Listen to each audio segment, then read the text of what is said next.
കുട്ടികളുടെ മരണം, പ്രത്യേകിച്ച് 18 വയസ്സിൽ താഴെ പ്രായമുള്ള കുട്ടികൾ റോഡപകടങ്ങളിൽ മരിച്ചാൽ നമുക്കറിയാം അതിന് ഒരു കാരണവശാലും അവർ കാരണക്കാരാവണമെന്നില്ല. കാരണം അവർക്ക് വാഹനം ഓടിക്കാൻ ലൈസൻസ് കൊടുക്കേണ്ട പ്രായമായിട്ടില്ല.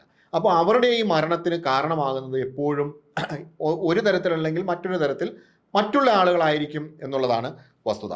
ഇപ്പോൾ ഈ ലോകമെമ്പാടും ഈ 19 വയസ്സിൽ താഴെ പ്രായമുള്ള ഈ 2,20,000 കുട്ടികളും കൗമാരക്കാരും റോഡപകടങ്ങൾ മൂലം മരിക്കുന്നുണ്ടെന്നാണ് 2022 യൂണിസെഫ് പുറത്തിറക്കിയ ഒരു റിപ്പോർട്ടിൽ പറയുന്നത്. അതായത് കുട്ടികൾക്കും യുവാക്കൾക്കും ഇടയിൽ പ്രതിദിനം ഉണ്ടാകുന്ന 600-ലധികം മരണങ്ങളാണ് ഈ റോഡപകടങ്ങൾ മൂലമുള്ളത്. അതുപോലെ തന്നെ ഈ ലോകാരോഗ്യ സംഘടനയുടെ ആഗോള ആരോഗ്യ എസ്റ്റിമേറ്റ് പ്രകാരം 2012 ലോകത്തെ ശിശു കൗമാരക്കാരുടെ മരണകാരണങ്ങൾ പ്രായത്തിന്റെ അടിസ്ഥാനത്തിൽ വിശദമാക്കിയിട്ടുണ്ട്. അതിൽ 15-നും 17-നും ഇടയിൽ പ്രായമുള്ള കുട്ടികളുടെ മരണങ്ങളുടെ പ്രധാനപ്പെട്ട കാരണം റോഡപകടങ്ങളാണ്. വളരെ കൃത്യമായി തന്നെ അത് ലോകാരോഗ്യ സംഘടന പറയുന്നുണ്ട്. അപ്പോൾ കുട്ടികൾക്കുണ്ടാകുന്ന ഇത്തരത്തിലുള്ള അപകടങ്ങളും മരണങ്ങളും തീർച്ചയായിട്ടും നമുക്ക് പരിപൂർണമായിട്ടും ഇല്ലാതാക്കാൻ സാധിക്കുന്നതാണ്. അതിനുള്ള ഗൈഡൻസ് പലതരത്തിൽ പല ഭാഗങ്ങളിൽ നിന്ന് വന്നിട്ടുണ്ട്. ഇപ്പം മാരകമായ രോഗം ബാധിച്ച് മരിക്കുന്നത് ചിലപ്പോൾ നമുക്ക് തടയാൻ പറ്റുന്നു വരില്ല, പക്ഷെ ഒരു അപകടം ഉണ്ടാകുന്നത് നമുക്ക് ഒഴിവാക്കാൻ പറ്റും. അതിന് എന്തൊക്കെ ചെയ്യണം എന്നതിനെക്കുറിച്ച് ഇടക്കാലത്ത് ലോകാരോഗ്യ സംഘടന ഒരു 10 നിർദ്ദേശങ്ങൾ പുറപ്പെടുവിച്ചിരുന്നു. ആ നിർദ്ദേശങ്ങളിലേക്ക് വരുന്നതിന് മുമ്പ് കുറച്ച് കാലങ്ങൾക്ക് മുമ്പ് നമ്മുടെ നാട്ടിൽ ഒരു നിർദ്ദേശം വന്നു. ഇരുചക്ര വാഹനങ്ങൾ പുതുതായിട്ട് നിരത്തിലിറങ്ങുന്നതിനെല്ലാം ഹെഡ്ലൈറ്റ് ഓഫ് ആകാൻ പാടില്ല, അത് കത്തി നിൽക്കണം. അപ്പോൾ പലരും ചോദിച്ചു, എന്തിനാണ് പകല് ഇങ്ങനെ ഈ ഹെഡ്ലൈറ്റ് കത്തി നിൽക്കുന്നത്, അതിൻ്റെ ആവശ്യം എന്താണ്? ഇത് ഏതോ മണ്ടൻ പറയുന്ന ഇതല്ലേ, അത് എന്തിനത് ഇംപ്ലിമെൻറ്റ് ചെയ്യണമെന്ന്. യഥാർത്ഥത്തിൽ ഈ ലോകാരോഗ്യ സംഘടന പുറത്തിറക്കിയ 10 നിർദ്ദേശങ്ങളിൽ ഉൾപ്പെട്ടതായിരുന്നു അത്.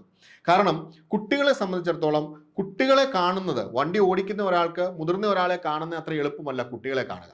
അതുപോലെ തന്നെ മുതിർന്ന ഒരാൾ ഒരു വാഹനം അല്ലെങ്കിൽ അത്തരം കാര്യങ്ങൾ ശ്രദ്ധിക്കുന്ന അത്ര എളുപ്പമല്ല ഒരു കുട്ടി ശ്രദ്ധിക്കുക എന്ന് പറയുന്നത്. അപ്പം ഒരു വണ്ടി ലൈറ്റ് തെളിച്ചാണ് വരുന്നതെങ്കിൽ കുട്ടിയുടെ ശ്രദ്ധയിൽ അത് പെട്ടെന്ന് പെടും എന്നുള്ളത് കൊണ്ടാണ് ഈ വാഹനങ്ങൾക്കൊക്കെ ഡേ ടൈം റണ്ണിംഗ് ലാമ്പ് നിർബന്ധമാക്കണം എന്നുള്ള ഒരു നിർദ്ദേശം ലോകാരോഗ്യ സംഘടന മുന്നോട്ട് വെച്ചത്. ഇത്തരത്തിൽ 10 നിർദ്ദേശങ്ങൾ വെച്ചതിൽ ചിലതൊക്കെ വളരെ കോമൺ ആയിട്ടുള്ള നിർദ്ദേശങ്ങളാണ്. പക്ഷേ ഇത്തരത്തിലുള്ള 1-2 നിർദ്ദേശങ്ങളല്ലാതെ മറ്റുള്ളതൊന്നും തന്നെ നമ്മൾ പാലിച്ചിട്ടില്ല എന്നുള്ളതാണ് വസ്തുത. സ്കൂളുകൾക്ക് സമീപം പുലർത്തേണ്ട ചില കാര്യങ്ങളെക്കുറിച്ച് വളരെ വ്യക്തമായി തന്നെ പറയുന്നുണ്ട്. വാഹനങ്ങൾ പാർക്ക് ചെയ്യുന്നത്, കുട്ടികളെ കൊണ്ടിറക്കുന്നത്, കയറ്റുന്നത്, അതിലുപരിയായിട്ട് കുട്ടികൾ റോഡ് ക്രോസ് ചെയ്യുമ്പോൾ ഈ റിഫ്ലക്റ്റിംഗ് ഇതുള്ള കുപ്പായം ധരിച്ച ആളുകൾ ഇവരെ അനുഗമിക്കണം എന്നത് ഉൾപ്പെടെയുള്ള കാര്യങ്ങൾ ഈ ലോകാരോഗ്യ സംഘടന മുന്നോട്ട് വെച്ചിരുന്നു. ആ 10 നിർദ്ദേശങ്ങൾ എന്തൊക്കെയാണെന്നുള്ളതും ആ 10 നിർദ്ദേശങ്ങളിൽ എന്തൊക്കെ നമ്മൾ പാലിച്ചിട്ടുണ്ടെന്നുള്ളതും ഞാൻ ഈ പുസ്തകത്തിൽ പറയുന്നുണ്ട്. കുറച്ച് കാലങ്ങൾക്ക് മുമ്പ് നമുക്കറിയാം, തിരുവനന്തപുരത്ത് തന്നെ പാർവതിപുത്രാറിലേക്ക് ഒരു സ്കൂൾ ബസ് മറിഞ്ഞുണ്ടായ അപകടം. അന്ന് പരിക്കേറ്റ ഒരു കുട്ടി 7-8 വർഷങ്ങളുടെ അതിജീവനത്തിന് ശേഷം മരിച്ചു എന്നുള്ള ഒരു വളരെ ദാരുണമായ സംഭവം ഉണ്ടായിട്ടുണ്ട്. അതുപോലെ തന്നെ കുറച്ച് നാളുകൾക്ക് മുൻപ് വടക്കൻ ജില്ലകളിലൊരിടത്ത് ഒരു സ്കൂൾ ബസ് അമിത വേഗതയിൽ വന്നതാണ്. അതിൽ ഇരുന്ന കുട്ടി തെറിച്ച് റോഡിൽ വീണാണ് മരിക്കുന്നത്.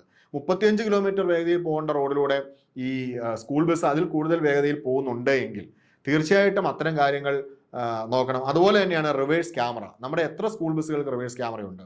ഈ റിവേഴ്സ് ക്യാമറ എന്ന് പറയുന്നത് ശരിക്കും മുതിർന്ന ഒരാൾ വണ്ടിയുടെ പുറകെ ക്രോസ് ചെയ്താൽ ചിലപ്പോൾ അയാൾക്ക് ഉയരമുള്ളതുകൊണ്ട് നമുക്ക് കാണാൻ പറ്റിയെന്നിരിക്കും. ഒരു കുട്ടിയാണ് ക്രോസ് ചെയ്യുന്നതെങ്കിൽ ചിലപ്പോൾ നമുക്ക് കാണാൻ പറ്റിയെന്ന് വരില്ല. അതേസമയം പിന്നോട്ടെടുക്കുന്ന വണ്ടിക്ക് ഒരു റിവേഴ്സ് ക്യാമറ ഉണ്ടെങ്കിൽ ഇങ്ങനെ ആരെങ്കിലും പിന്നിലുണ്ടെങ്കിൽ ഒരു കുട്ടിയാണെങ്കിൽ നമുക്കത് തിരിച്ചറിയാൻ പറ്റും. അതുകൊണ്ട് സ്കൂൾ ബസ്സുകൾ ഉൾപ്പെടെയുള്ളതിന് റിവേഴ്സ് ക്യാമറ നിർബന്ധമാക്കേണ്ടതുണ്ട്. പക്ഷേ നമ്മളുടെ താല്പര്യം ഈ സ്കൂൾ ബസ്സിനകത്ത് ക്യാമറ വയ്ക്കാനാണ്, അല്ലാതെ റിവേഴ്സ് ക്യാമറ പോലുള്ള സംവിധാനങ്ങൾക്ക് വേണ്ടിയിട്ടല്ല.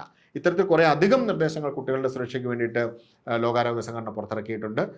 അത് പാലിച്ചാൽ കുട്ടികളുടെ ഒരുപക്ഷെ ഏതാണ്ട് മൊത്തം അപകടത്തിൽ 0.25% കുട്ടികളുടെ മരണമുള്ളൂ എങ്കിൽ പോലും, ഒരു കുട്ടിയാണെങ്കിൽ പോലും ആ മരണം എന്ന് പറയുന്നത് നമുക്ക് താങ്ങാനാവുന്നതിനപ്പുറമാണ്. അത് കുറയ്ക്കേണ്ടത് നമ്മുടെ ആവശ്യമാണ്.